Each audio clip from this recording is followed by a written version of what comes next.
दोस्तों, क्या आपने कभी ये सोचा है कि जिस पैसे को आप इतनी मेहनत से कमाकर बैंक में सेफ समझकर रख रहे हो, वो असल में धीरे धीरे खत्म हो रहा है। और सबसे शॉकिंग बात यह है कि इसकी वजह कोई चोर नहीं, कोई स्कैमर नहीं, बल्कि आपका अपना बैंक है। अब इससे पहले कि आप बोलो भाई बैंक सबसे सेफ जगह है, मैं आपको एक छोटी सी कहानी सुनाता हूँ। साल 2010। एक इंसान था, नाम मान लो किशोर। किशोर एक आम मिडिल क्लास आदमी था। हर महीने अपनी सैलरी में से 10,000 रुपए बचाकर सीधे बैंक में जमा कर देता था। ना कोई रिस्क, ना कोई टेंशन, बस सिंपल सेविंग। उसे लगता था मैं सेफ खेल रहा हूं, फ्यूचर सिक्योर है। 15 साल बीत गए। 2025 में जब उसने अपना अकाउंट चेक किया तो उसमें लगभग 20 लाख रुपए जमा हो चुके थे। वो खुश था। उसने सोचा अब बच्चों को अच्छे कॉलेज में पढ़ाऊंगा, फैमिली के साथ घूमने जाऊंगा, शायद एक कार भी ले लूंगा। लेकिन जब वो अपने बच्चे का एडमिशन कराने गया तो उसे पता चला सिर्फ कॉलेज की फीस ही 15-20 लाख रुपए है।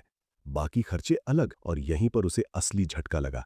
जिस पैसे को वो सेफ समझ रहा था, उसकी वैल्यू आधी से भी कम हो चुकी थी। अब सवाल ये है, ऐसा हुआ क्यों? किशोर ने तो कोई गलती नहीं की थी। उसने मेहनत की, पैसा बचाया, फालतू खर्च नहीं किया। फिर भी वो पीछे कैसे रह गया? आंसर है इन्फ्लेशन। देखो, बैंक आपको देता है लगभग 2 से 4% इंटरेस्ट, लेकिन महंगाई हर साल 6 से 7% से बढ़ती है। मतलब आपका पैसा ग्रो नहीं हो रहा, बल्कि हर साल उसकी वैल्यू गिर रही है। ये ऐसा है जैसे आप 100 की स्पीड से आगे बढ़ रहे हो, लेकिन पीछे से 120 की स्पीड से धक्का लग रहा है। रिजल्ट, आप आगे नहीं, पीछे जा रहे हो। और कहानी यहीं खत्म नहीं होती।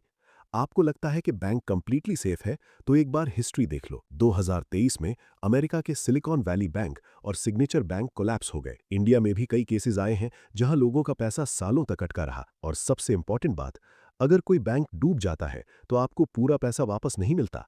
सरकार के नियम के अनुसार आपको सिर्फ 5 लाख रुपए तक की ही गारंटी मिलती है, चाहे आपके अकाउंट में 50 लाख रुपए हो या 5 करोड़ रुपए। अब खुद सोचो, क्या ये सच में सेफ है? तो अब सवाल ये है, अगर बैंक सही जगह नहीं है तो पैसा कहाँ रखा जाए? चिंता मत करो, मैं आपको 4 ऐसे एसेट्स बताने वाला हूं जो बैंक से कई गुना बेहतर है। एसेट नंबर 1, इंडेक्स फंड या म्यूचुअल फंड। ये वो जगह है जहां आपका पैसा आपके लिए काम करता है। मान लो 2 भाई हैं, रोहन और रोहित। रोहन हर महीने पैसे बैंक में डालता है।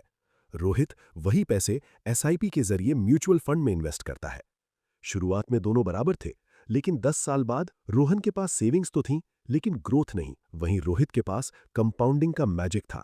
उसका पैसा 2-3 गुना हो चुका था। क्यों? क्योंकि उसने time plus market equals growth समझा। एसेट नंबर 2, रियल एस्टेट या रीट्स। रियल एस्टेट सिर्फ जमीन खरीदना नहीं है, ये वेल्थ क्रिएट करने का पावरफुल तरीका है। लेकिन अगर आपके पास बड़ी अमाउंट नहीं है तो आप रीट्स में इन्वेस्ट कर सकते हैं। इसमें आप छोटे अमाउंट से बड़े बड़े मॉल्स, ऑफिसेज में इनडायरेक्टली इन्वेस्ट करते हैं। और सबसे अच्छी बात, आपको रेंटल इनकम भी मिलती रहती है। मतलब passive income plus asset growth. Asset number 3, gold investment. Gold सिर्फ ज्वेलरी नहीं है, ये फाइनेंशियल सेफ्टी नेट है। जब मार्केट क्रैश होता है, स्टॉक्स गिरते हैं, तब गोल्ड अक्सर स्टेबल रहता है या बढ़ता है। 2008 क्रैश हो या कोविड टाइम, गोल्ड ने हमेशा खुद को प्रूव किया है। आज के टाइम में आप गोल्ड ईटीएफ या डिजिटल गोल्ड में भी इन्वेस्ट कर सकते हैं। एसेट नंबर 4, स्मॉल वेंचर्स या बिजनेस। अब सबसे पावरफुल एसेट, स्मॉल बिजनेस।